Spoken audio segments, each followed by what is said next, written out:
এমন দোয়া করবি রে বিবি, আমি যদি জানতাম দূর বহু দূর থেকে ঘোড়া দৌড়ায় আসতাম না রে বিবি। এমন দোয়া করিস না বিবি। আমিও জানি নবীজি যেই যুদ্ধের মধ্যে 3 জন সেনাপতি রাখে অথবা 2 জন যদি রাখে, 3 জন রাখলে 2 জন শাহাদাত বরণ করবে, 2 জন রাখলে 1 জন শাহাদাত বরণ করবে।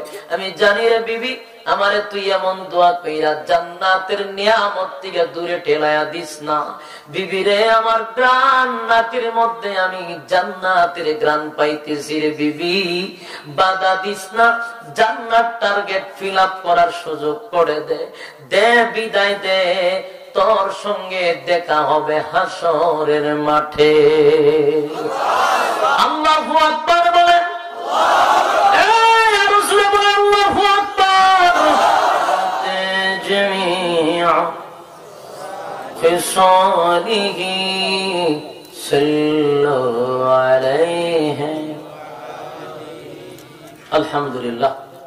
মৌলভীবাজার জেলার অন্তর্গত আল ইহসান ইসলামী যুব সংগঠনের উদ্যোগে আয়োজিত বার্ষিক তাফসীরুল কোরআন মাহফিলের সম্মানিত আজকের সভাপতি হযরত মাওলানা আবুল কালাম সাহেব, আরো আছেন হযরত মাওলানা আয়েজ আহমদ সাহেব, আরো আছেন হযরত মাওলানা মাহবুবুর রহমান সাহেব, দিগার হযরত উলামায়ে কেরাম, উপস্থিত আছেন তরুণ যুবক ভাইরা, মুরব্বিয়ানে আযম, মাইকের আওয়াজ যতটুকু দূরে যাচ্ছে, অবস্থানগত পর্দানের সীমা এবং বোনেরা, সকলকে আমার অন্তরের অন্তঃস্থল দিয়ে জ্ঞাপন করছি মোবারক সবটুকুন শুকরিয়া আল্লাহ সুবহানাহু ওয়া তাআলার দরবারে, যিনি আপনাদেরকে এই মধ্যরাতে, রাতের একটি শেষ ভাগে আপনাদেরকে এখানে কোরআনের মহব্বতে বসায় রাখছেন। দুনিয়ার সমস্ত ব্যস্ততার থেকে আরামের বিছানাটা ছেড়ে দিয়ে এখানে বসে আছেন। রব্বে করিম আপনাদেরকে পছন্দ করেন, মহব্বত করেন, এই জন্য আপনাদেরকে এখানে বসায় রাখছেন। এটা বহুত বড় এক নিয়ামত। এই জন্য আমরা শুকরিয়া আদায় করছি অবনত চিত্তে, হৃদয়ের আবেগ অনুভূতি উজাড় করে সকলেই উচ্চ সুরে আওয়াজ দিয়ে বলে আলহামদুলিল্লাহ। লক্ষ কোটি দুরুদ এবং সালাম আল্লাহর সৃষ্টির প্রধান আকর্ষণ জনাবে মুহাম্মদুর রাসূলুল্লাহ সাল্লাল্লাহু আলাইহি ওয়াসাল্লামের উপর। সম্মানিত সুধী, এত রাত পর্যন্ত কোন মানুষ ওয়াজ শোনার জন্য বসে থাকে, এটাও একটা নজিরবিহীন। আমি এত রাত পরে ওয়াজ মুজাত করিও নাই, আর খুব কম করছি। 12টার পরে কোথাও ওয়াজ করি না। আপনি কইবে, আপনারা বলবেন তাইছেন কেন? আমি যে সময় প্রোগ্রাম রাখার নিয়ত করছি, আমি কেন রাখতে রাজি ছিলাম না, যে এত রাত পরে মানুষ থাকতো না। আমার আরো প্রোগ্রাম ছিল, এটি কইরা কইছে 12টার সময় হলে চলবো, তাই আমি রাখছি। তো এই টাইমটা তো ঘুমাইবার টাইম, আর এই সময় বক্তারও কথা বলার আর ইমেজ থাকে না, আর শ্রোতার আরো কথা শোনারও মন মানসিকতা থাকে না। তো এত রাত পর্যন্ত যারাই রয়েছেন, আমার মনে হয় অত্যন্ত মহব্বত করেন আমাদেরকে, এই জন্য এই মহব্বতে শুধু আটকায় রাখছে। না হয় এই সময় বৈশা থাকাটা এটা আশ্চর্যের ব্যাপার। এটা যদি কোরআনের মজলিস না হইয়া, এটা আজকে রাজনৈতিক মঞ্চই তো 1000 টাকা করে দিয়াও এখানে খাড়া করে রাখা সম্ভব না। কিন্তু আপনাদেরকে ভাড়াও দেওয়া হবে না, ভালো কোনো বিছানাও দেওয়া হয়েছে না। ঠান্ডার মধ্যে আপনারা বসে রয়েছেন কথা শোনার জন্য। এটা যদি আল্লাহর কুদরতি ক্যামেরায় যেহেতু উঠে গেছে, এই দৃশ্যটা নাজাতের জন্য যথেষ্ট হয়ে যেতে পারে। কিয়ামতের মাঠে অন্তত এটা বলতে পারবেন যে আল্লাহ আরামের ঘুম হারাম করে একেবারে ঠান্ডার মধ্যে নরমাল বিছানায় বসেছিলাম কোরআনের কথা শোনার জন্য। রব্বে কারীম হয়তো বা বলতে পারে যে এটা উসিলা করে তোর জান্নাত দিয়ে দিলাম। তো আমি আর একটু বলবো, যারা রাস্তার দাঁড়িয়ে আছেন, আপনারা যদি প্যান্ডেলের ভিতরে বসে যান, তাহলে নাযালাত আলাইহিমুস সাকিনা, উপর থেকে রহমত নাজিল হইতে থাকবে। প্যান্ডেলের বাহিরে যাওয়াটা নিরাপদ না, গুনাহ থেকে মুক্ত একটা পরিবেশ হলো এই মজলিস। যতক্ষণ বসা থাকবেন গুনাহ না হওয়াটাই সম্ভব, প্যান্ডেলের বাহিরে গেলে গুনাহ হওয়াটা সম্ভব। আমরা এমন একটি সময় এখানে বসছি, নজরুলের রহমতের সময়, দোয়া কবুলের সময়। আমরা যারা এখানে বসছি সাধারণ কোন মজলিস না, এটা মাজালিসুল কোরআন, মাজালিসুল্লাহ। কোরআন হাদিসের কথা যেখানে হয় এটা আল্লাহর মজলিস হয়ে যায়। আসেনি সুবহানাল্লাহ আপনার এলাকা থাকলে বললেন। আর মাঝে মধ্যে একটু আওয়াজ টাওয়াজ দিয়েন। বক্তার ওয়াজ হলো শ্রোতা দিয়া, শ্রোতা দিয়ে কেন সব বক্তার মন মানসিকতা নষ্ট হয়ে যায় না। আমার নষ্ট হয়েছে না, তার কারণ হইলো আপনারা যে বইয়া আছেন রাত 12টার পর, এটা তো যথেষ্ট, ঠিক না? আসুন অল্প সময় কিছু কথা বলে আপনাদেরকে মোনাজাত করে একসাথে বাড়ি চলে যাবো ইনশাআল্লাহ। আমরা এখানে আসছি বসছি একটাই উদ্দেশ্য, সেটা হলো মাওলাকে পাওয়ার জন্য, এবং আমাদের টার্গেট একটা, সেটা হলো জান্নাত পাওয়ার জন্য।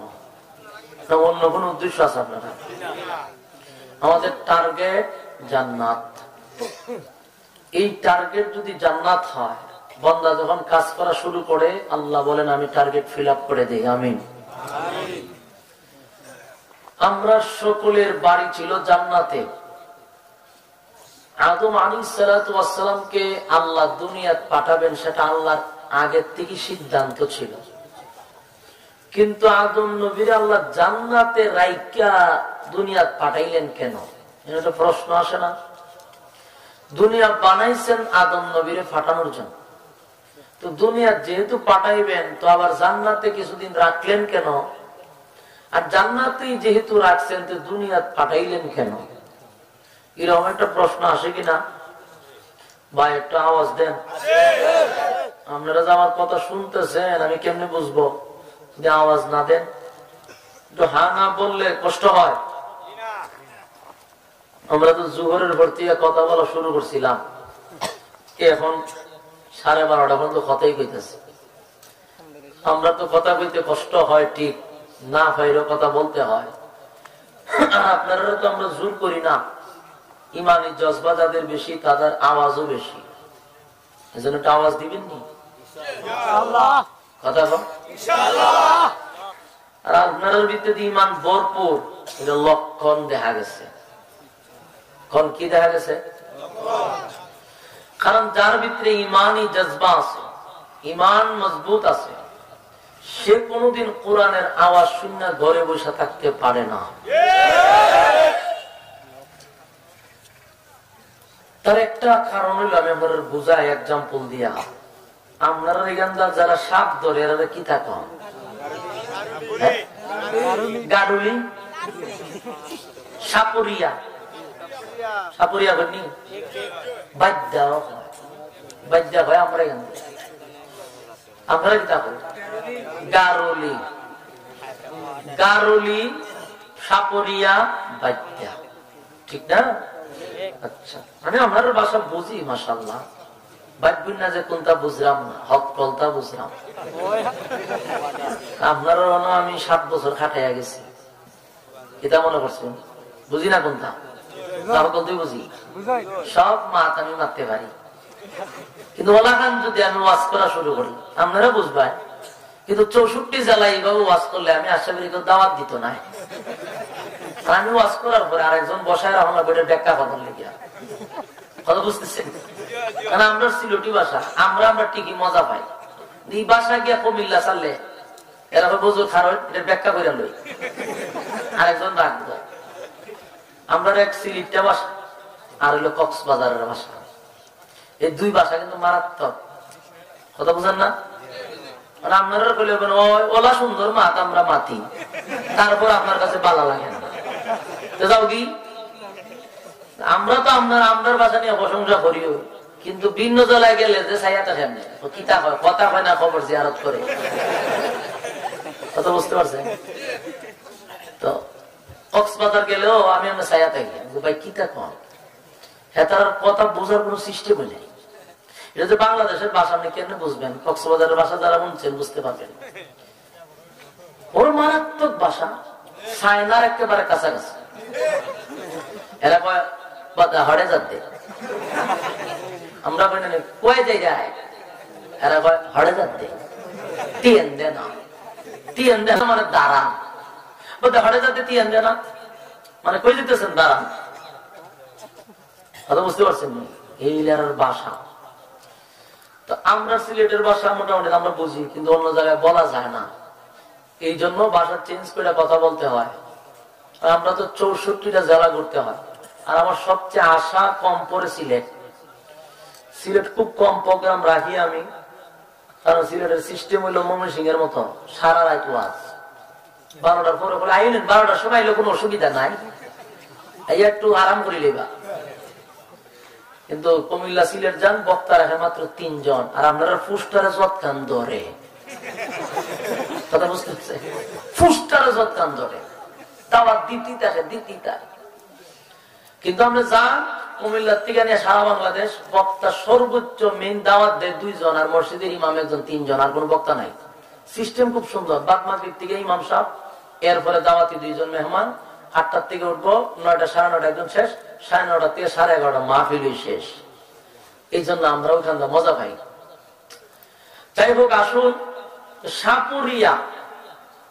সাপুরিয়ায় যখন বাঁশি বাজায় এই সুর যত সাপের কানে যায় তারা গর্তে আর বসে থাকতে পারে না এই সাপুরিয়ার বাঁশির মধ্যে একটা আকর্ষণ আছে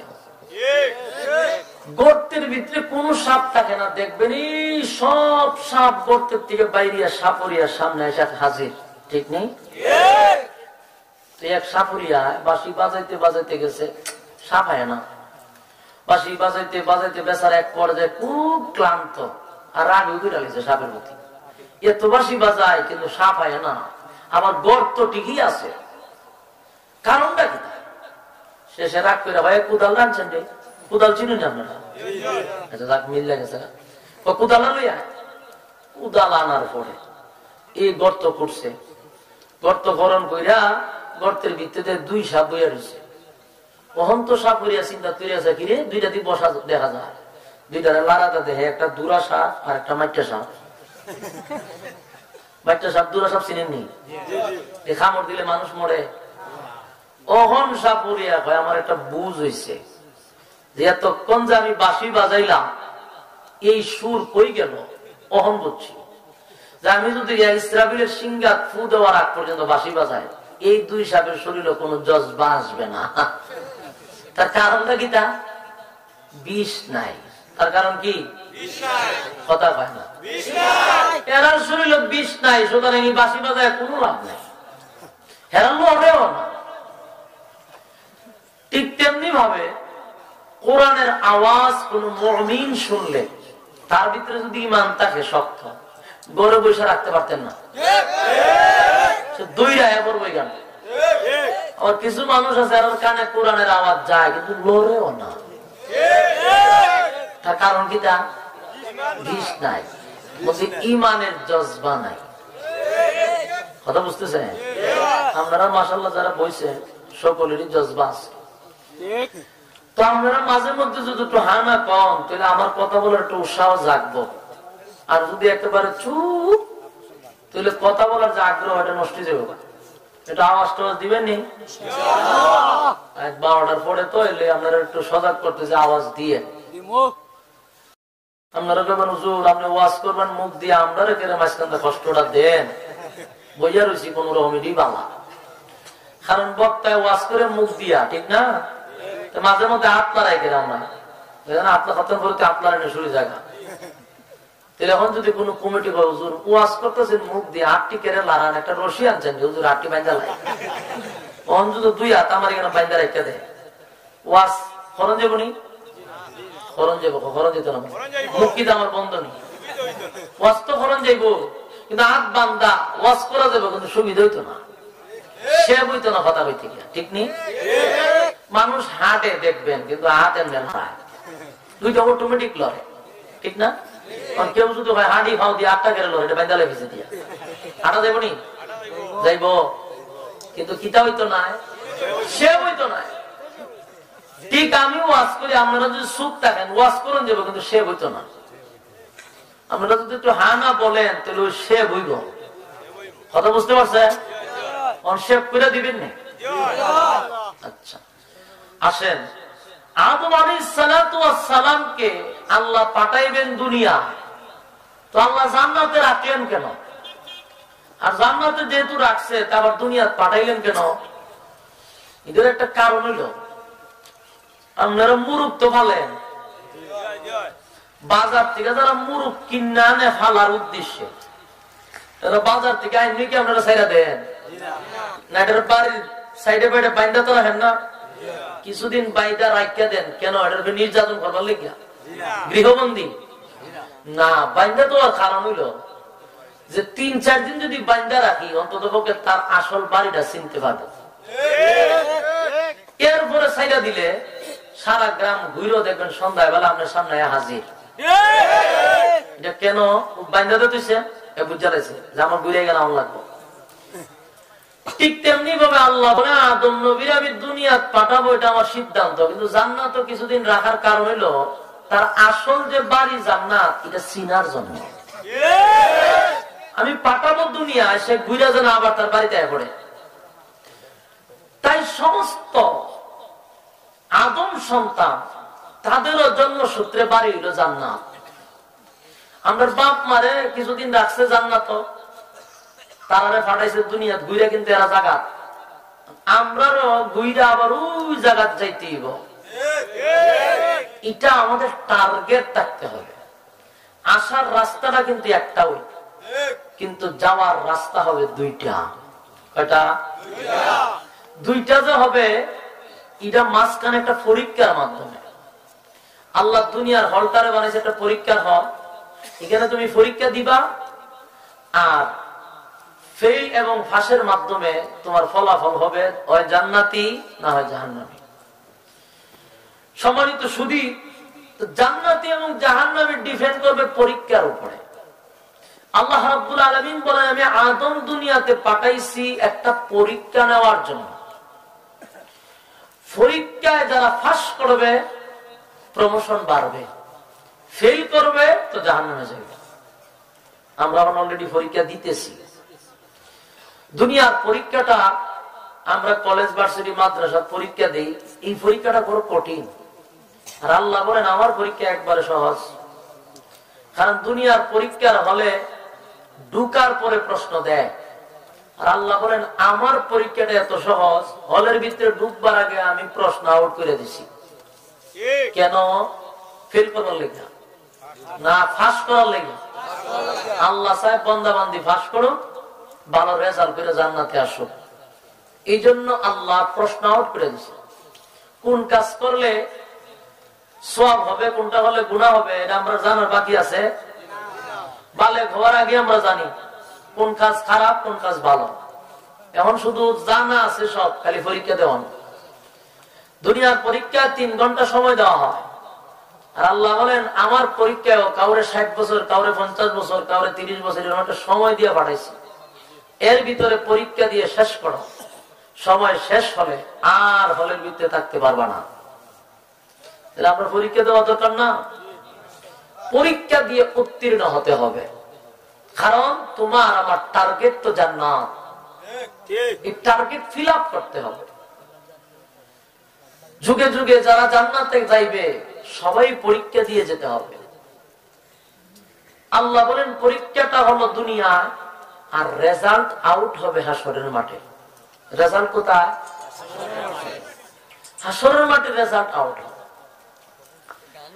আল্লাহ বলেন প্রত্যেকটা মানুষ আমার সামনে একদিন আসতে হবে, তার কৃতকর্মের সমস্ত জবাব দিতে হবে। আমরা কিন্তু আল্লাহ পুনরায় জীবিত করবে একটা রেজাল্ট দেওয়ার জন্য। আমরা মরে গেলে আর জীবিত হইতাম না। জীবিতটা কেন হব? রেজাল্ট আবার আমাদের হাতে তুলে দিবে। কি আকাম কুকাম আমরা করছি এটা আবার দেখাই গেল, আল্লাহ রেজাল্ট দিবে হাসরের মাঠে। মানুষ আবার জীবিত হবে। জীবিত হইয়া আমাদের এই গ্রামের নাম কি? তা রামেশ্বরপুর। এই রামেশ্বরপুর গ্রাম থেকে আপনারা আবার দাঁড়াইবেন। রামেশ্বরপুর যে গুরুস্থানে আপনারা দাফন করা হয়েছিল, ঠিক এখান থেকে আপনি খারাপ হইয়া দাঁড়াইবেন। বোঝা গেল হাসরের মাঠটা কইব রামেশ্বরপুর। কোথায়? এরা বিপদে আছে, বিশ্বাস হয় না। হাসরের মাঠ রামেশ্বরপুর হইব, টেনশন করার দরকার নাই, আলেমরা তো আসবি। রামেশ্বরপুর হবে হাসরের মাঠ। যারা যে হানো কবর দেওয়া হয়েছে টিকি গান থেকে দাঁড়াইব, দাঁড়াইয়া যাইব কোন হাসরের মাঠ। আর এই পৃথিবীটাই আল্লাহ হাসরের মাঠ বানাবে। তবে এখনকার পৃথিবী আর তখনকার পৃথিবী আবার একরকম না। এখন প্যান্ডেল আছে, লাইটও আছে, গাছ আছে, পালা আছে, নদী আলা আছে, খাল বিল আছে, সবই আছে। তখন কি থাকবে না, পুরাটা একটা মাঠ। মানুষ যে সময় দাঁড়াইব ওই সময় তার প্রচন্ড পিপাসা থাকবে।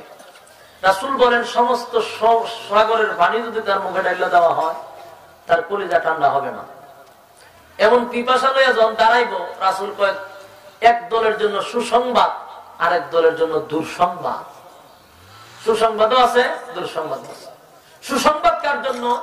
রাসূল বলেন যারা দুনিয়ার জমিনে পরীক্ষা দিয়ে পাস করছে, আমার রেখে দেওয়া ইসলাম পালন করছে, তাদের জন্য সুসংবাদ। দুঃসংবাদ কার জন্য? যারা দুনিয়ার পরীক্ষার হলে অযথা তামসা করে সময় নষ্ট করছে এবং আমার রেখে দেওয়া ইসলাম পালন করে নাই, মন গড়া পালন করছে, তাদের জন্য দুঃসংবাদ, কপাল পোড়া। রাসূল বলেন আমার একটা দায়িত্ব আছে হাসরের মাঠে, এটা হলো আমি হাউজে কাউসার নামক একটা জায়গা আছে, এখানে দাঁড়িয়ে থাকবো পানি লইয়া। আমি যাদেরকে পানি পান করাবো এরা জিন্দিগিতে আর পানির পিপাসা লাগতো না। এটা আবার ভাববেন না যে রামেশ্বরপুর টিউবওয়েলের পানি না, এই পানিটা দুধের চেয়ে বেশি সাদা হবে, মধুর থেকে বেশি মিঠা হবে, মেশকাম্বরের চেয়ে বেশি গ্রাম হবে। আসেনি সুবহানাল্লাহ? এই পানি যে একবার পান করবে আর পানির পিপাসা লাগবে না। আর পানি পান করে গেলে এয়ার কন্ডিশনের ভিতরে আল্লাহ রাখবো, সুবহানাল্লাহ। তো একদল পানি পান করবে, আরেক দল করবে না, করতে আল্লাহ দিবে না। পানি পান করার জন্য আসবে ঠিকই, কিন্তু মাঝখানে একটা পর্দা বেড়ে যাবো। রাসূলকে আর তারা দেখবে না, রাসূলও তাদেরকে আর দেখবে না। কেন?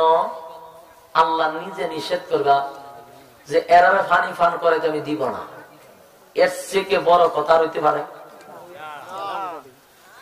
এরে ভাই, রব্বে কারীম বলেন আমি তাদেরকে আপনার হাতের পানিটা পান করাইতে দিব না। আল্লাহর নবী চিৎকার দিয়া বলবে মালিক এমনটা কিন্তু কথা ছিল না, এই গিফট করছো তুমি আমারে হাসরের মাঠে তাদেরকে পানি পান করানোর জন্য। এখন মাঝখানে যে পার্টিশন দিলা তারারে আমি দেখি না, তারাও দেখে না, কেমনে গো আমি পানি পান করাবো? আল্লাহ বলেন নবী গো আমি যা জানি আপনি তা জানেন না।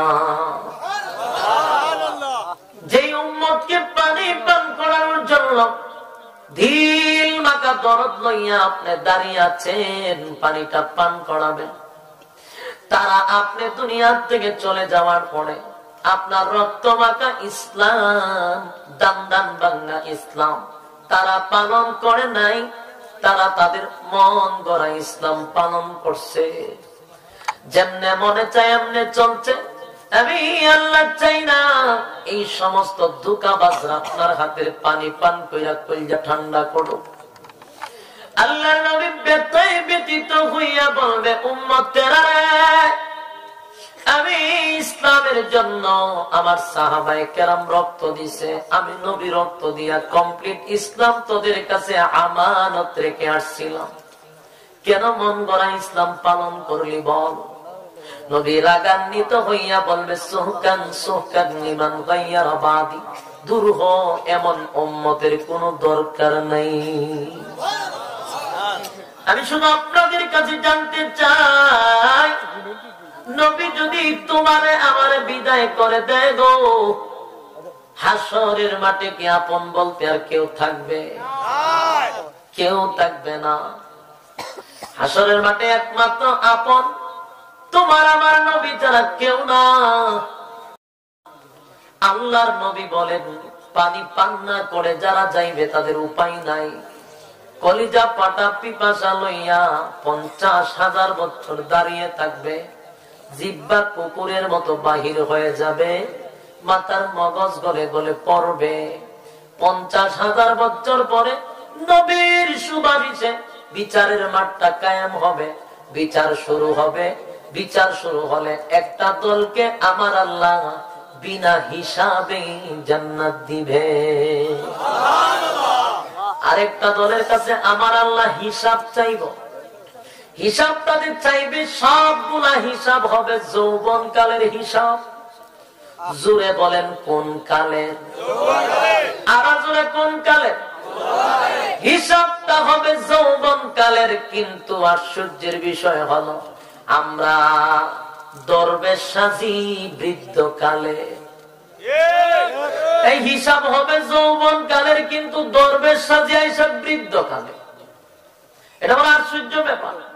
সারাটা জীবন আকাম কোকাম, দিনের খাম রাত্রের খাম যা আছে সব করে, কিন্তু বৃদ্ধ কালে দেখবেন বেচারা হিসাব পীর সাজে, দরবেশ সাজে। আমার প্রশ্ন হলো, হিসাব হবে যৌবন কালের, তুমি যে বৃদ্ধ কালে আইসা দাড়ি টাড়ি রাইখা এরপরে জায়গা 40 দিনের লাগিয়া গাটিলে একটা তাবলিগ হয়, এখন আর ইতা করতাম না, বালুই যাবো গা। তুই এখন বালুইয়া কিতা করতে?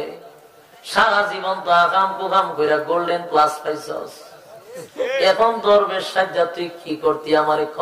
তোর তো ব্যাটারি চার্জও নাই, যা চার্জ আছেন সব শয়তানে নিছে। শয়তানে কয় আমি 100% চার্জের মধ্যে 90% খায়া ফলাই দিছি, 10% চার্জ দিয়ে বিদায় করে দিছি, রিটার্ডে পাঠাইছে, কোনো দরকার নাই আমার। কারণ যৌবন কাল আমি নিয়ে নিছি, এখন যারা পাঠাইছি অকেজ, কোনো খামেন না। শেষে কি করে? লাশ বয়সে মক্কায় গিয়া যায় গিয়া হজ করত, মক্কায় গিয়া হজ করার নাম পালায় হাজি, কিন্তু দেশ আগের থেকে বড় ফাজি। দেখবেন হস্তিকায় একটা তসবিহ হয়, ফাকরি একটা টুপিও দেয় মাথা দিয়ে, এখন সুবহানাল্লাহ জপে। মনে মনে চিন্তা করতে তো সুবহানাল্লাহর জোরে জান্নাতের দরজা দেখতেছি, কোনটা দিয়া ঢুকবো আমি? এর যুবক ভাই, আমি বোঝানোর জন্য বলি, তোমার আমার হিসাব হবে যৌবন কালের। তুমি বেশ দর্শক গিয়া বৃদ্ধ কালে কি লাভ হবে? এবার তসবিহ হবে সুবহানাল্লাহ সুবহানাল্লাহ, তাওয়াল্লু গায়া না মানতে সামনে দেখায় সুবহানাল্লাহ সুবহানাল্লাহ, তা তো তসবিহ লিয়া বাড়ি জায়গা। উদ্দেশ্যকিটার লোক দেখানো ইবাদত, কারণ লোক দেখায় কেন? আগে তো দেখাইতে পারছে না, সারা জীবন তো আকাম করছে, মানতে যেন বুঝে না। মাশাআল্লাহ, লোক তখন ভালো হয়েছে। শয়তান বুড়ো হইল, এতে ফাজলামি কমে না, এটা জেনে রেখেন। এখন সুবহানাল্লাহ বলে তসবিহ লয়া সুবহানাল্লাহ টেলা, এখন দেখায়া দেখায়া তসবিহ বলে সুবহানাল্লাহ সুবহানাল্লাহ, কিন্তু সুবহানাল্লাহর ভিতরে আবার কাজও চলে। সুবহানাল্লাহ সুবহানাল্লাহ করে সারা জীবন সুদে টাকা লাগাইছে, এই খাসলত কি আর ছাড়তে পারে? মক্কা গিয়া নাম পড়াইছে হাজি, দেশ আইয়া ফাঁসিয়ে এখন তসবিহ করে সুবহানাল্লাহ সুবহানাল্লাহ সুবহানাল্লাহ, তোরে যে গত মাসে টাকা দিছিলাম সুবহানাল্লাহ, যে টাকাটা দিস কেন? সুবহানাল্লাহ সুবহানাল্লাহ, তোরে টাকা দিতাম না, তুই লাভ দিস না সুবহানাল্লাহ সুবহানাল্লাহ, হ্যাঁ তুই টাকা দিস না সুবহানাল্লাহ সুবহানাল্লাহ, তোরে টাকা দিতাম না সুবহানাল্লাহ সুবহানাল্লাহ, লাভ দিস কত বছর সুবহানাল্লাহ। এর আকাম কুয়াম সুবহানাল্লাহ ভিতরে হয়েছে। মানুষের বুঝাইতেছে আমি ভালোবাসি, নেক্সট সুরতে এখন ধোঁকা দিতেছে। এই ব্যস্ত করে অধিকাংশ মানুষ বৃদ্ধ কালে, আর যৌবন কাল শয়তানের কাছে সবর্দ করে দিচ্ছে, যা ফরজ আমার না চাও সুবিধা নাই। আর বর্তমানের যৌবন কালের যুবকরা যখন আল্লাহ হিসাব টান দিব, হিসাব টানটা দেব পুরা কাগজ, খালি ফেসবুকে ফিল আপ, হিসাবের খাতা পুরাটা বুকিং কি দিয়া? ফেসবুক দিয়া। মাধ্যমা আমরা দেশের পোলাপান রাইতে 7-8টার সময় ফেসবুক লইয়া বয় ফজর পর্যন্ত আমরা টানে ওই বইতে দেখার টানতে আছে, এমন টানা টানে ফেসবুক। ফুলাপান জুয়ান বুড়া, বুড়ায় কম বুঝে না, মাঝে মধ্যে দিচ্ছি অনেক বুড়ারও ফেসবুক চালায়। ফেসবুক একটা গজব, বাপরে বাপ।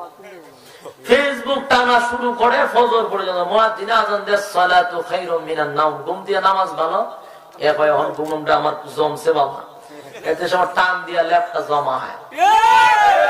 শয়তান এখন দুষ্ট বুধ খেলছো, আজান যখন দিছে ঘুমাও, টিভা শুরু করে এতে ঘুমায়, ঘুমাইতে ঘুমাইতে সকাল 10টা-11 ঘুমাইতে দেয়, বিছানা মুইতেও দেয়। ঘুমায় 11টা পর্যন্ত মুক্ত না কিতা করতে এই আগাম কুকামের পুরা কাগজ ফিল আপ ফেসবুক দিয়া লাস্ট বয়সে দরবেশ আছে ইটা দরবেশ গিরি আল্লাহ জানেনি সব জানে হিসাব হইব হাসরের মাঠে আল্লাহ প্রথমে জিগাইব বান্দা তোর সাথে একটা হিসাব তোর রাইতে আর দিনে কয় ঘন্টা দিছিলাম 24 ঘন্টা এখন আল্লাহ জিগা তুই আমার কয় ঘন্টা দিছাস আপনারা 24 ঘন্টার মধ্যে আল্লাহরে কয় ঘন্টা দিছেন হিসাব মিলা দেখা যায় 5 ঘন্টা 5 মিনিট না পুরা দিন এই খালি দুনিয়া ব্যক্তিগত সময় আল্লাহর জন্য 5 মিনিটও বরাদ্দ রাখে নাই আমরা অনেক হুজুররা যদি বলে আসেন না নামাজে যাই উত্তর দেয় আমার সময় নাই আসমার মাহফিলে যাই আমার সময় নাই আয় ভালো কাজে দিনের জন্য আল্লাহর রাস্তায় বাহির হয়ে সময় নাই আল্লাহ বলে বান্দারে রাইতে দিনে 24টা ঘন্টা সময় দিলাম তোরে যখন নামাজের জন্য ডাকে তুই বল সময় নাই তোরে যখন দিনের জন্য ডাকে সময় নাই বল বন্দা তোর তো সময় ছিল না কিন্তু বন্ধু বান্ধবের আড্ডায় তো তোর সময় ছিল তোর ব্যবসা করার জন্য সময় ছিল চাকরি করার জন্য সময় ছিল বান্দারে তোর স্ত্রী পুত্ররে সময় দেওয়ার সুযোগ ছিল জি বাংলা স্টার জলসা দেখার সময় ছিল বিপিএল আইপিএল এর 60 ছক্কা দেখার সময় ছিল সময় নাই শুধু আমি আল্লাহর বেলা বান্দা বাড়াইবার ডান হাত আল্লাহর ডান হাতটা বান ভাঙ্গা বাম হাতটা মুখ বরাবর ঢুকায়া পিছন দিকে বাহির কর ফেরেশতা কয় আল্লাহ এখন দেখবো কেমনে আল্লাহ ভাই কেমনে দেখবো দুনিয়াত বড় বড় কথা বলছিল আর হুমকি দিছিল আলেমদেরকে গারমট খায়া দিবে এনা কইছিল গারমট খায়া দিব আজকে ফেরেশতা তোদেরকে অর্ডার দিলাম এর গাটটা মস্কাইয়া পিছন দিকে নিয়ে যা আমি আল্লাহ এর গাটটা মস্কাইয়া দিলাম গার মস্কাইয়া আমলনামা দিবে বান্দা পর বান্দায় দেখবো লিস্টের মধ্যে আগাম কোখানে গোল্ডেন প্লাস দর্শনের মধ্যে গোল্ডেন প্লাস চুরি ডাকাতি টেন্ডারবাজির মধ্যে গোল্ডেন প্লাস রাস্তার কাজ দিছে রোডের বদলা বাস ঢুকাইয়া দিছে এরা গরিব গুলারে দিছে বস্তার পর বস্তা চাউলের বস্তা কিন্তু অর্ধেকের ঘরের খাড়ের নিচে তেলের বোতল খাড়ের নিচে সবগুলা ঘরের ভিতরে রাখিয়া 100 টাকা দেখলাম মাস্ক কিনছে কিনা এক একজন একটা দেয় আর 10টা করে সেলফি তুলে এগুলা ফেসবুকে দেখ মানব সেবা কত বাট্টার লকডাউনে দেখলাম হরে বাট্টারও দেখলাম ঠিক না মাস্ক দেয় আর ছবি তুললে কয় মানব সেবা জনদরদি আল্লাহ কত বাটপারি করলি সব সেক্টরে তোর সময় ছিল না আমি আল্লাহর বেলা আল্লাহ সেদিন খুব রাগান্বিত হবে কাহার রূপ ধারণ করবে এতরা আল্লাহ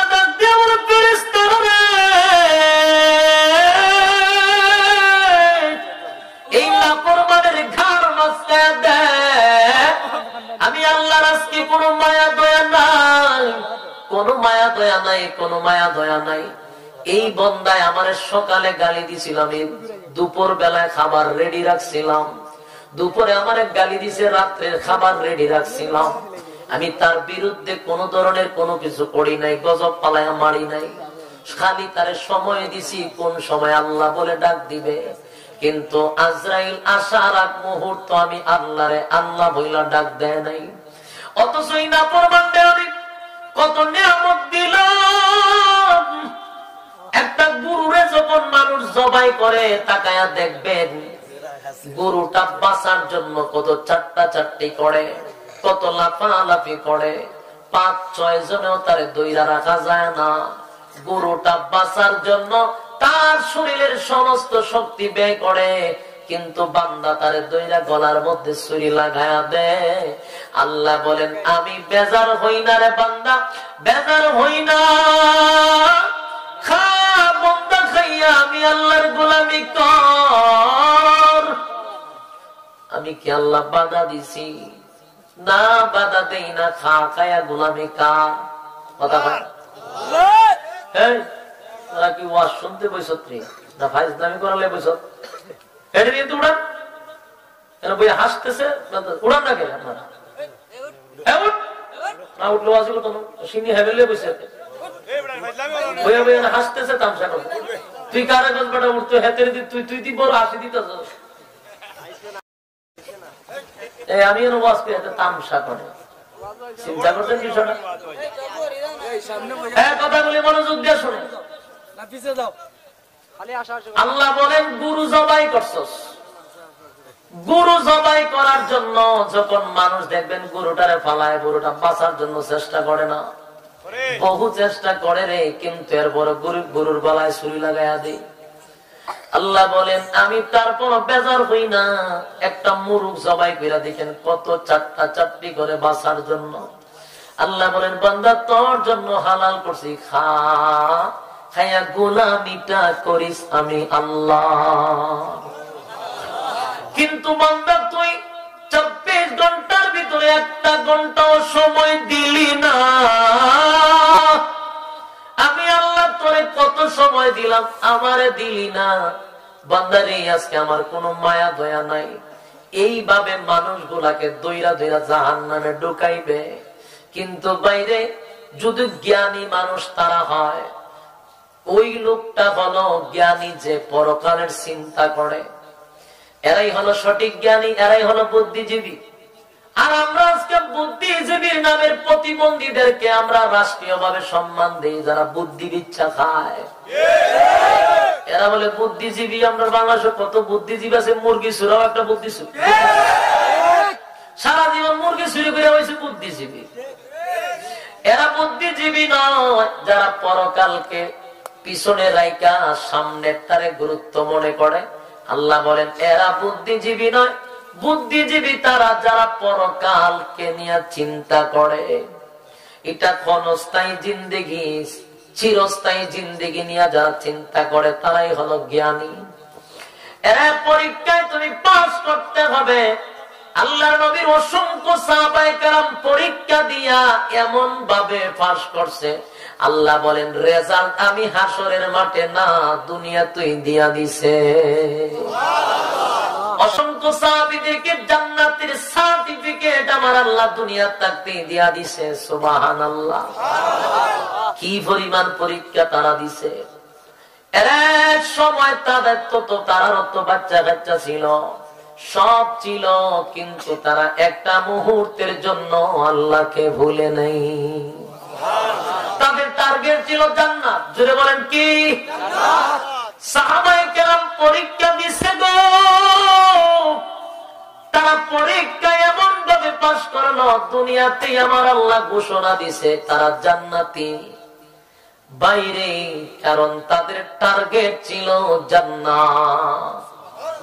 তোমার আমার টার্গেট হলো দুনিয়া, তোমার আমার টার্গেট হলো ব্যবসা, তোমার আমার টার্গেট হলো চাকরি, তোমার আমার টার্গেট হলো গুলশান বনানীতে একটা বাড়ি দরকার, মৌলভীবাজার শহরে একটা বাড়ির দরকার। তোমার টার্গেট ছিল দুনিয়ায়। আল্লাহ অনেক মানুষের টার্গেট ফিল আপ করে দেয়। আফসোস কেন থাকতো, দুনিয়ায় করে ফেল, জান্নাতে কিছু নাই। সাহাবায়ে কেরামদের টার্গেট ছিল জান্নাত। নির্যাতন সহ্য করেছে, বারবার নবীরে বলে নবী গো আল্লাহর পক্ষ থেকে কি কোনো সাহায্য আসবে? আল্লাহর নবী বলেন সাহাবীরা রে, যদি সাহায্য আসার আগে আগে যদি শাহাদাত বরণ করস, ওয়াদা দিলাম জান্নাত তোদের জন্য ওয়াজিব। সাহাবায়ে কেরাম বলে নবী গো ওয়াদা দিলাম, আপনার জবান থেকে বলেছেন আবার আল্লাহ জান্নাত দিবে। জান্নাত ফিল আপ করতে গিয়া যা যা করা দরকার তা তা করব। শরীরের তাজা রক্ত দিয়া জান্নাত কিনছে।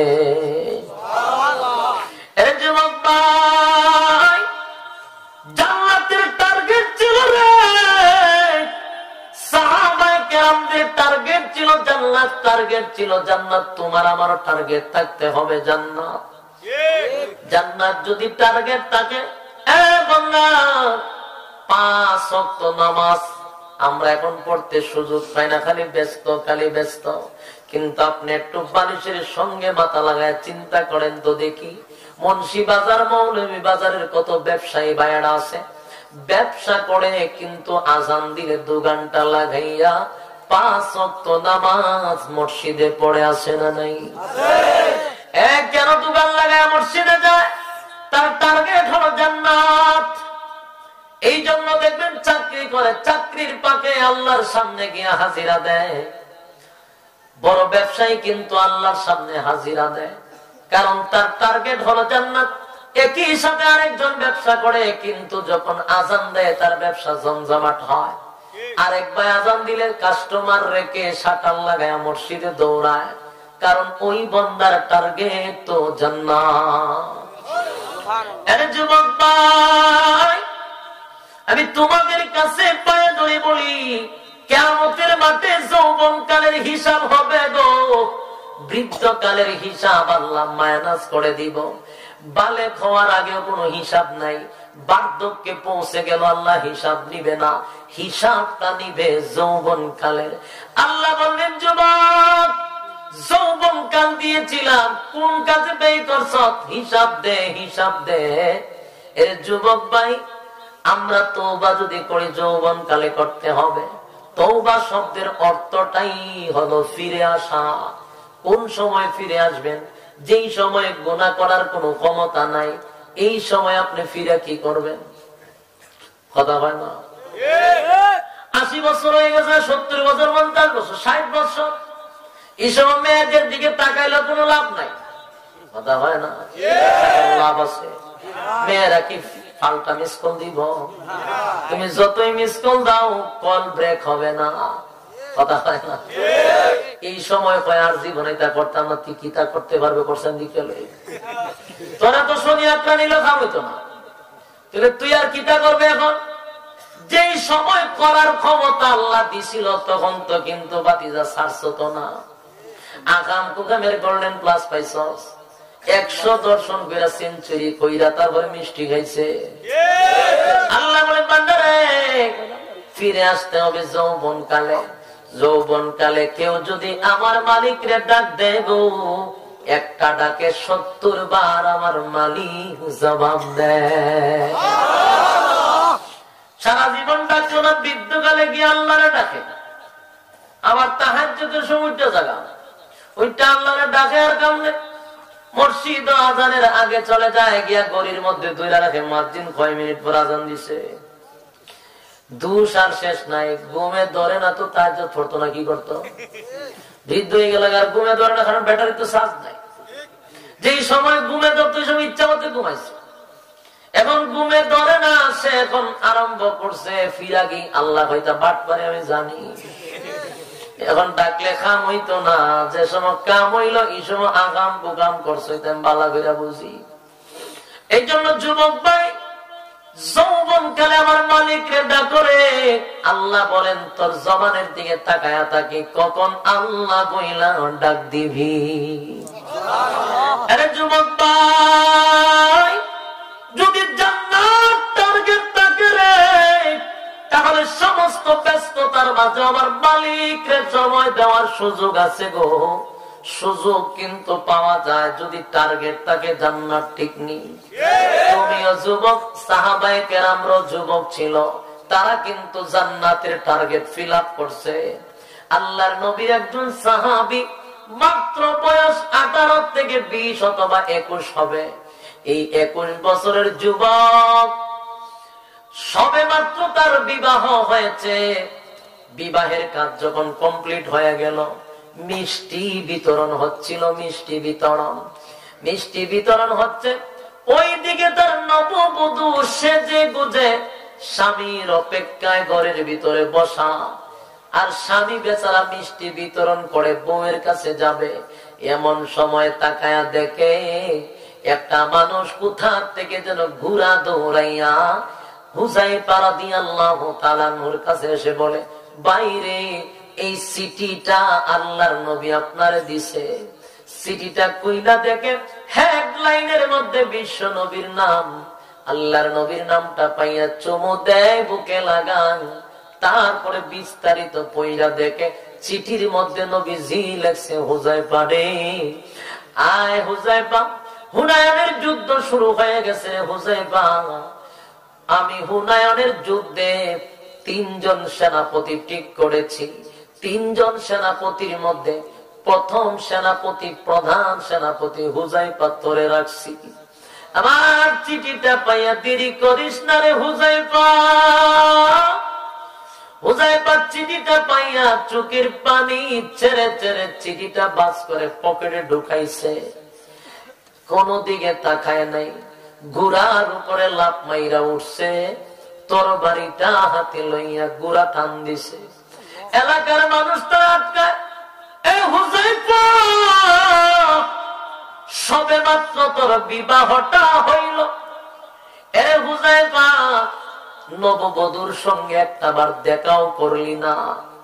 নববধূর সঙ্গে দেখা করা তো সুন্নতে রাসূল, বিবাহ করার পরে একটা নজর দেখলি না। সবে মাত্র বিবাহ করাইলাম, বিবির কাছে গেলি না, গোড়া লইয়া কই যাস?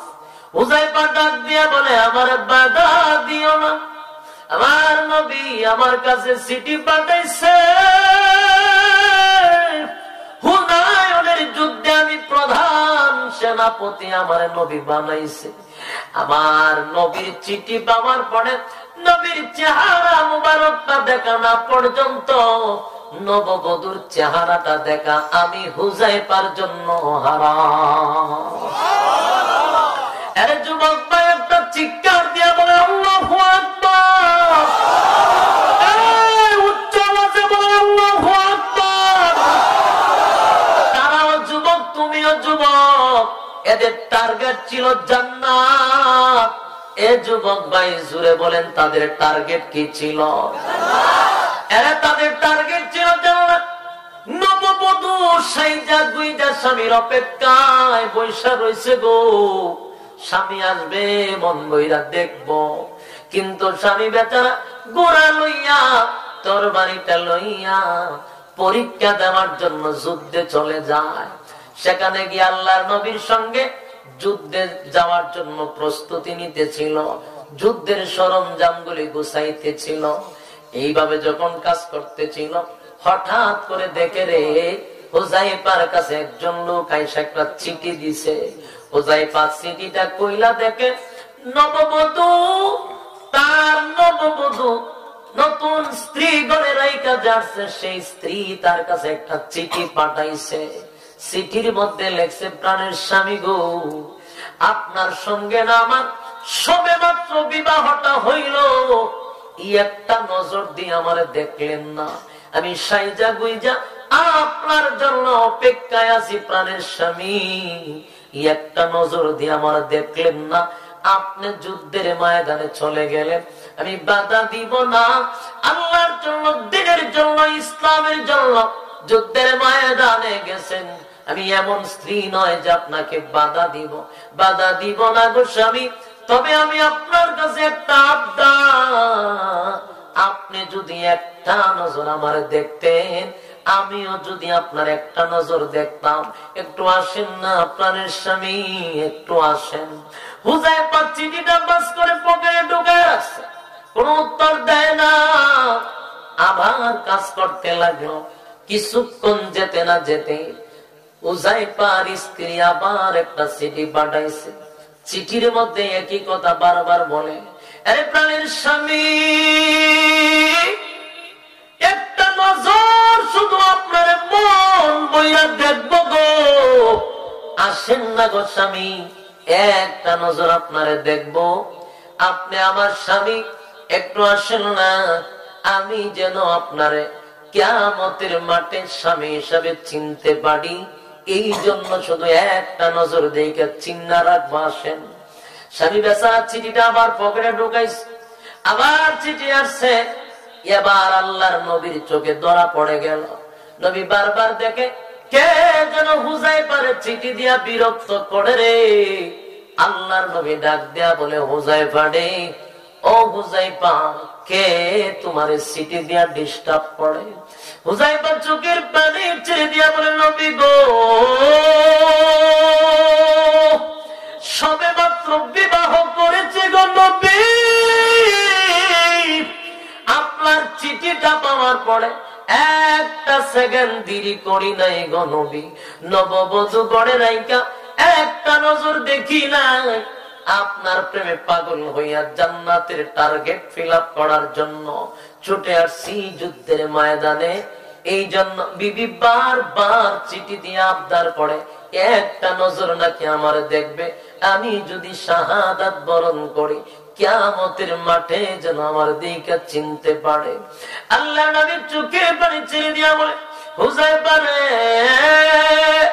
আমি নবী তোরে ওয়াদা দিলাম, আমি যুদ্ধের ময়দানের হুনায়নের যুদ্ধের রাস্তায় দাঁড়িয়ে থাকবো তোর জন্য। যা, আমি নবী ওয়াদা দিলাম দাঁড়ায় থাকবো। যা, নববধূর চেহারাটা একটা নজর দেখে আয়, জোরে জোরে কোন সুবহান। হুযায়ফা একটা ঘোড়ার জঙ্গি লইয়া, একটা তরবারি লইয়া দ্রুত গতিতে দৌড়াইয়া নবীর ওয়ার্ডার পায়া দেরি করে নাই, দৌড়াইতে দৌড়াইতে চলে গেল ওই যে নববধূর কাছে। আরে নববধূর কাছে গিয়া ঘোড়ার উপরে পয়সা ডাক দেয়, বিবি রে, আয় রে বিবি, একটা নজর তোরে দেখে চলে যায়।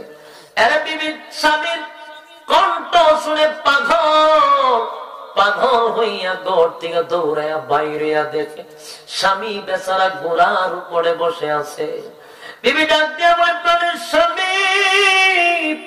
প্রথম সালাম দিয়া স্বামীর পায়ে চুম্বন দিয়া বলে, প্রাণের স্বামী গো, একটু ঘুরাতে গেলাম না গো স্বামী, আমি আপনার মন বইরা দেখবো গো, আমার হাতে আপনার শরবত বানায়া দে, শরবতটা পান করেন আর আমি আপনার একটু মন বইরা দেখি। হুযায়ফা ডাক দিয়া বলে, বিবি রে, হুনায়নের যুদ্ধের রাস্তায় নবী দাঁড়িয়ে আছে। আরে বিবি, নবীজি হুনায়নের রাস্তায় দাঁড়িয়ে আছে গো, নবীর ওয়াদা রাখতে, নবী ওয়ার্ডার দিছে, ওয়ার্ডার পালন করতে গিয়া বিবি তোরে দেখতে আইছি, দেখ আমারে, আমি ঘোরার থেকে নামবো না, আমারে দেখা বিদায় দে রে বিবি। এরে বিবি, সময় নষ্ট করিস না, নবী দাঁড়িয়ে আছে। বিবি বুঝতে পেরেছে স্বামী বেচারা নামবে না, ডাক দিয়া বলে, স্বামী গো, শরবত পান করা লাগবে না গো স্বামী, শরবতটা পান করা লাগবে না, আমি আপনার যুদ্ধের ময়দানে যাইতে বাধা দিব না, কিন্তু স্বামী আমি এটাও জানি আজকে যুদ্ধের ময়দানে গেলে আর কোনদিন আপনি ফিরত আসবেন না, আর আপনি ফিরত আসবেন না, আপনি শাহাদাত বরণ করে জান্নাতে যাবেন। আমি স্ত্রী এটা ভালো করে জানি, শেষ দেখার জন্য আপনার একটু আনছি, কিন্তু স্বামী গো, আমি আপনার কাছে আজকে একটা আবদার করব, শেষ আবদারটা যদি আপনি আমার রাখেন। হুযায়ফা ডাক দিয়া বলে, বিবি কেমনে রে বুঝলি আমি আর আসবো না?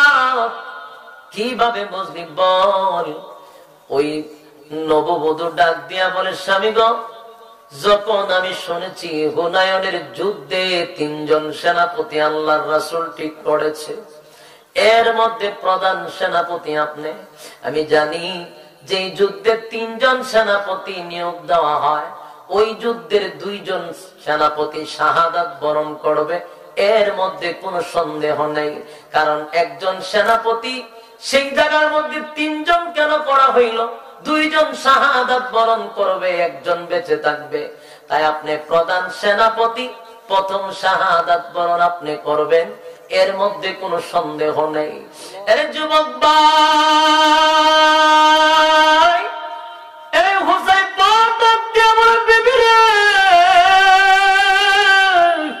তাহলে বিদায় দে, আর সময় নষ্ট করিস না, জান্নাতের টার্গেট ফিল আপ করে ফেলি, বিদায় দে, বিদায় দে। বিবিটা ডাক দিয়া বলে, প্রাণের স্বামী গো, সবে মাত্র বিবাহটা হইল, মোলাকাত হইল না, একটা নজর দেখতে চেয়েছিলাম, শেষ একটা আবদার রাখেন গো স্বামী, বাধা দিব না। হুযায়ফা বলে, বল বিবি, তাড়াতাড়ি বল। বলে, প্রাণের স্বামী, আমি এই মুহূর্তে দুইটা হাত তুলে আমার মালিকের দরবারে দোয়া করব গো, আপনি শুধু দোয়ার মাঝখানে একটু আমিন বলবেন। কারণ আমি জানি যারা যুদ্ধের ময়দানের জন্য, দিনের জন্য, ইসলামের জন্য যুদ্ধের ময়দানে বাহির হয়, যুদ্ধের পোশাক লাগানো হয়, ওই যোদ্ধা যদি দোয়া করে আল্লাহ বলেন কোন পর্দা থাকে না, তার দোয়ার ডাইরেক্ট আমি কবুল করি। এবার বিবি ডাক দিয়া বলে, প্রাণের স্বামী আপনি যুদ্ধের ময়দানে যাবেন, আপনার দোয়া কবুল, আমি দোয়া করব, আপনি আমিন বলবেন। হুযায়ফা বলে, বিবি তাড়াতাড়ি দোয়া কর। এবার বিবি দুইটা হাত উত্তোলন করে আল্লাহর দরবারে দোয়া করে, আরে মালিক আমি এক হতভাগী, সবে মাত্র বিবাহ হয়েছে গো, প্রাণের স্বামীর সঙ্গে কোন আলিঙ্গন হয় নাই, একটা নজর কাছে বৈশা দেখতে পারলাম না, আমার মতো হতভাগীর দিকে তাকাইয়া তুমি দোয়াটা কবুল করো রে মালিক।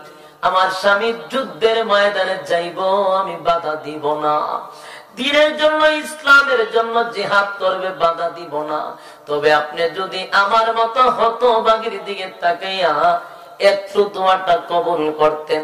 আমার স্বামী যুদ্ধের ময়দানে যাবে, যুদ্ধ করবে, আমার স্বামীটারে যুদ্ধের ময়দানে বিজয়ী কইরা গাজী বানাইয়া আমার স্বামীরে আমার কাছে ফিরাইয়া দেয়। যুবক ভাই, হুযায়ফা বুড়ার উপর থেকে তরবারিটা লইয়া তরবারির উল্টো দিকে মৃত্যু বাড়ি দিয়া বলে, বিবি রে এমন দোয়া করবি রে বিবি, আমি যদি জানতাম দূর, বহু দূর থেকে ঘোড়া দৌড়ায় আসতাম না রে বিবি, এমন দোয়া করিস না বিবি। আমিও জানি নবীজি যেই যুদ্ধের মধ্যে 3 জন সেনাপতি রাখে, অথবা 2 জন যদি রাখে, 3 জন রাখলে 2 জন শাহাদাত বরণ করবে, 2 জন রাখলে 1 জন শাহাদাত বরণ করবে। আমি জানি রে বিবি, আমারে তুই এমন দোয়া কইরা জান্নাতের নিয়ামত থেকে দূরে ঠেলাইয়া দিস না বিবি রে, আমার গ্রান নাকের মধ্যে আমি জান্নাতের গ্রান পাইতেছি রে বিবি, বাধা দিস না, জান্নাত টার্গেট ফিল আপ করার সুযোগ করে দে, দে বিদায় দে, তোর সঙ্গে দেখা হবে হাসরের মাঠে। আল্লাহু আকবার বলেন, রাসূল বলেন আল্লাহু আকবার। এই জান্নাতের টার্গেট ছিল গো, জান্নাতের টার্গেট ছিল। ডাক দেয়া বলে, বিবি বিদায় দে, দেখা হবে হাসরের মাঠে গো, দেখা হবে হাসরের মাঠে, দে বিবি বিদায় দে। ঘোড়াটার লাগামে টান দিয়া দ্রুত গতিতে যুদ্ধের ময়দানে চলে যায়, একটা বারের জন্য পিছনের দিকে তাকাইল না। বিবিটা কাটা কবুতরের মতো গইরাইয়া কান্দে রে, কিন্তু স্বামী বেচারা পিছনে তাকায় না। যদি পিছনে তাকায় মায়া চলে আসবে, মহব্বত বেড়ে যাবে, জান্নাতের টার্গেট ফিল আপ হবে না। আরে যুবক ভাই, হুযায়ফা যুদ্ধের ময়দানে গিয়া শাহাদাত বরণ করে জান্নাতের টার্গেট ফিল আপ করছে। আমি জানতে চাই, তুমিও যুবক, সাহাবায়ে কেরামরা যুবক, আমরা যদি এই মুহূর্তে যুবক অবস্থায় যদি জান্নাত টার্গেট ফিল আপ করার জন্য দুনিয়ার হলের ভিতরে পরীক্ষায় উত্তীর্ণ হয়, আমার আল্লাহ বলেন আগের আল্লাহ এখনের আল্লাহ আসেনি। তাহলে ওই আল্লাহ যদি তাদেরকে জান্নাত দেয়, তোমার আমার আল্লাহও জান্নাত দিবে। সুতরাং যৌবনকালে আল্লাহকে সময় দিতে হবে, বৃদ্ধকালে নয়, যৌবনকালে, ঠিক কিনা? রাজি আছেন সবাই ইনশাআল্লাহ? আল্লাহ সবাইকে কবুল করুক, আমিন। রব্বে কারীম যেন আমাদেরকে কবুল করে নেয়, আমিন।